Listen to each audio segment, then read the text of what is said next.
So guys, the moment Reed Blankenship left this roster, everybody went crazy because that safety room suddenly felt empty. Fans were literally saying this defense now has a massive problem. The Eagles must need to go spend big money at safety. And we had the cap space, so that wasn't even the issue.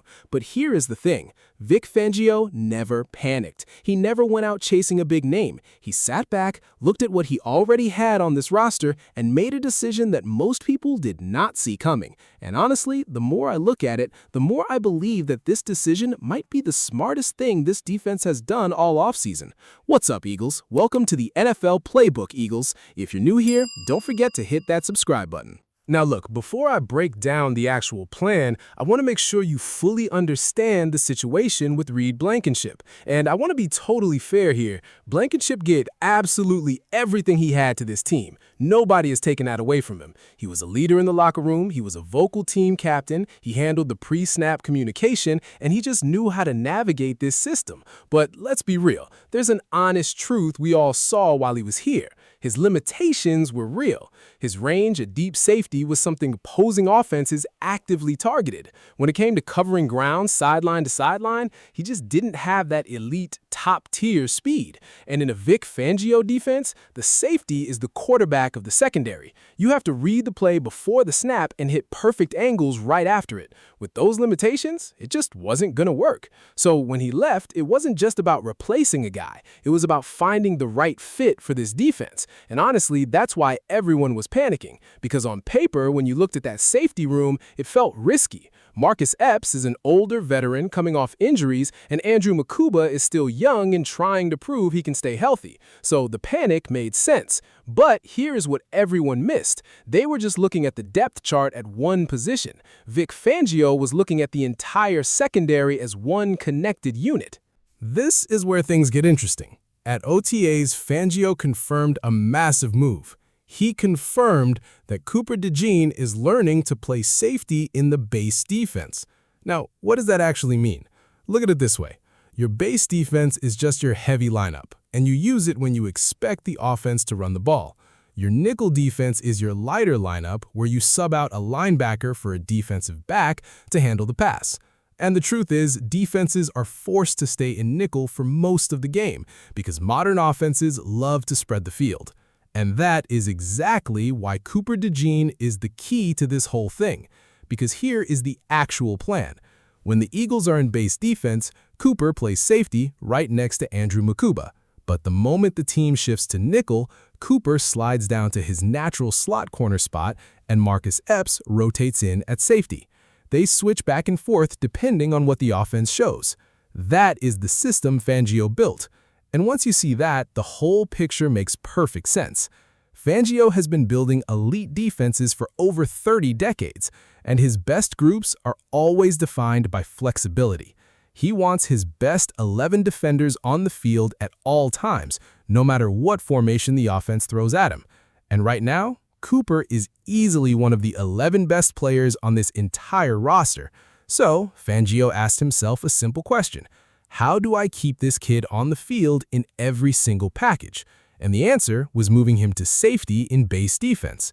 Cooper already has the high football IQ to handle it. He reads plays before the snap better than most veterans in this league, and he has great coverage instincts. This position change is not a gamble. It is just a natural extension of what he already does best.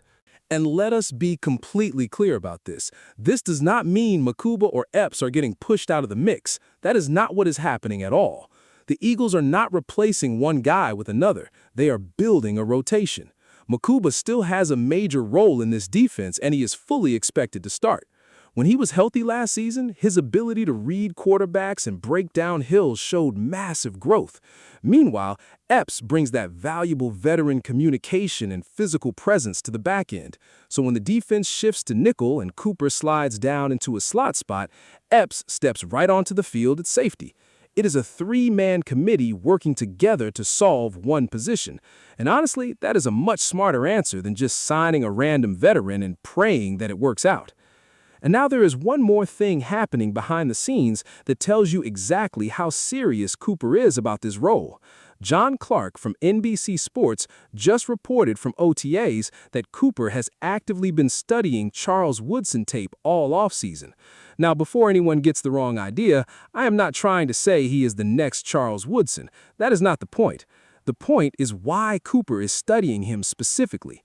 Charles Woodson is one of the very few defensive backs in NFL history who played outside corner, slot corner, and safety at an elite level throughout his career. He wasn't just moving around because the team was shorthanded. He was dominant at every single spot. That versatility is the exact blueprint Cooper is trying to master. The fact that he is breaking down film of a Hall of Famer to learn how to do this correctly tells you everything about his work ethic. This city loves players who grind when nobody is watching, and Cooper is doing exactly that. Now let's talk about what this does to the rest of the secondary. When you step back and look at the full picture, this is where it gets genuinely exciting. You have Quinyon Mitchell on the outside, who is easily one of the best young corners in the NFL right now. His ability to lock down receivers and mirror them at the line makes him a massive problem for opposing offenses. Next to him on the outside, you now have Riq Woolen, who came over from Seattle and is already turning heads at OTAs with his freakish size and length on the boundary. Then you have Cooper, who can line up at safety before the snap and then drop into the slot right after it. Behind all of that, you have Mukuba and Epps playing their specific roles. Think about what that means for an offensive coordinator trying to build a game plan. Before the ball is snapped, you literally do not know where Cooper is going to end up. You do not know if he's covering the slot or dropping back deep. You do not know if Epps is on the field or sitting on the bench. That kind of pre-snap confusion is worth more than people realize.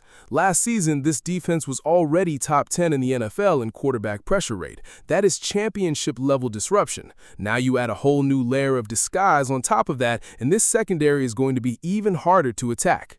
Now, I am not going to pretend every single question is answered because there is still one conversation worth having. Does Cooper moving to safety in base defense mean Howie Roseman stops looking for help? Honestly, I think the door is still open. Howie is never truly done building this roster. If a starting caliber veteran safety becomes available at the right price before training camp, the Eagles will definitely look into it. Depth matters over a long season because injuries happen, and the room behind the top three guys still has some question marks. I would not rule out one more signing, but Fangio's plan does not depend on a new signing. He has built something that works right now with the players already in the building, which is a massive upgrade from where this secondary sat when the offseason started. A lot of people saw Blankenship leave and immediately assumed there was a massive hole that needed a high-priced name to fix it, but that was never how Vic Fangio viewed the situation. He was thinking about how to get his best 11 playmakers on the field at the same time. He was thinking about how to make life miserable for quarterbacks before the ball is snapped. He was thinking about building a secondary that does not have a single weak link for offenses to target. The answer he came up with was already inside that locker room. This story is not about a rookie learning a new position. This story is about Vic Fangio building a hybrid defense where his best players can do multiple jobs. If this works out the way I think it will, the Eagles may have quietly solved their biggest offseason problem without spending a single dollar in free agency. That is exactly how good this front office is when they are operating at their best. That is my take on it, Eagles Nation. Drop your thoughts in the comments because I want to hear what you think. If you're not subscribed yet, hit that button right now because we break down the Eagles every single week and you do not want to miss what's coming next. Fly, Eagles, fly.